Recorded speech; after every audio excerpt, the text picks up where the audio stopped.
చాలా బాధాకరం.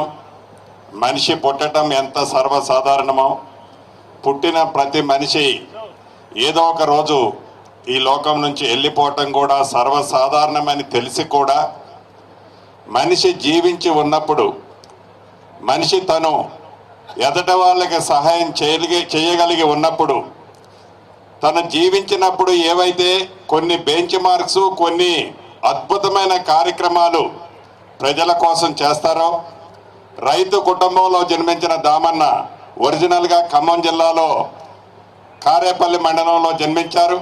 కామేపల్లి మండలంలో జన్మించిన రైతు కష్టాలు తెలిసిన, ఇందాక ఇద్దరు మా సహచర మంత్రివర్యులు చెప్పినట్లు, సాగునీరు యొక్క ప్రాధాన్యత, రైతులకి నీటి యొక్క ప్రాముఖ్యత ఎంత గొప్పదో ఆనాడే గ్రహించి ఆనాడున్న ప్రభుత్వాల మీద ఒక రకంగా చెప్పాలంటే యుద్ధంలాగా ప్రకటించి ఈ ఎడారి ప్రాంతమైన తుంగతుర్తి పరిసర ప్రాంతాల్లో ఉండే ప్రతి ఎకరాకి గోదావరి నీటినియాలనే తపనతో ఎస్ఆర్ఎస్పి స్టేజ్ 2ని సాధించిన ఘనత తప్పకుండా దామనదని చెప్పుకోవచ్చు. మనిషి పుట్టడం, చనిపోవటం సర్వసాధారణమే. కానీ తను జీవించి ఉన్నప్పుడు కొన్ని తరాల పాటు తను చేసే మంచి కార్యక్రమాలు ఏవైతే ఉంటాయో, ప్రత్యక్షంగా మన మధ్య జీవి లేకపోయినా వారు చేసిన మంచి కార్యక్రమాలు ఏ కుటుంబానికి చేసినా, ఏ ప్రాంతానికి చేసినా తప్పకుండా ఈ ల్యాండ్ మార్క్గా ఎప్పటికీ చిరస్థాయిగా నిలిచిపోతాయి. అటువంటి మంచి కార్యక్రమాలు చేసిన దామన్న మన మధ్య లేకపోవటం మనకే, ఆ కుటుంబానికే కాదు, లక్షలాది మంది తెలంగాణలో ఉండే ప్రజలకి, ముఖ్యంగా అటు ఉమ్మడి ఖమ్మం జిల్లా, ఇటు ఉమ్మడి నల్లగొండ జిల్లా.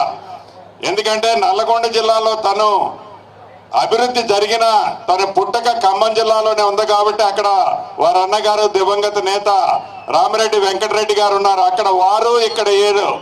నల్లగొండలో ఏదైనా ఇబ్బంది వచ్చిందంటే ఖమ్మం నుంచి వేలాది మంది తరలి ఇక్కడికి వస్తుండేది.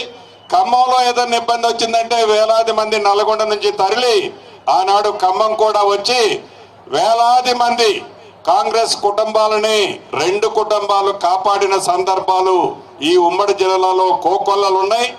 మనస్ఫూర్తిగా వారి కుటుంబానికి ప్రగాఢ సానుభూతిని తెలపడమే కాకుండా సర్వోత్తమరెడ్డికి తమ్ముడికి తప్పకుండా ఈ పార్టీ, గౌరవ ముఖ్యమంత్రి గారు, కాంగ్రెస్ పార్టీ అండగా ఉంటుందని కూడా మనస్ఫూర్తిగా తెలుపుతూ వారి ఆత్మకి శాంతి కలగాలని మనస్ఫూర్తిగా కోరుకుంటూ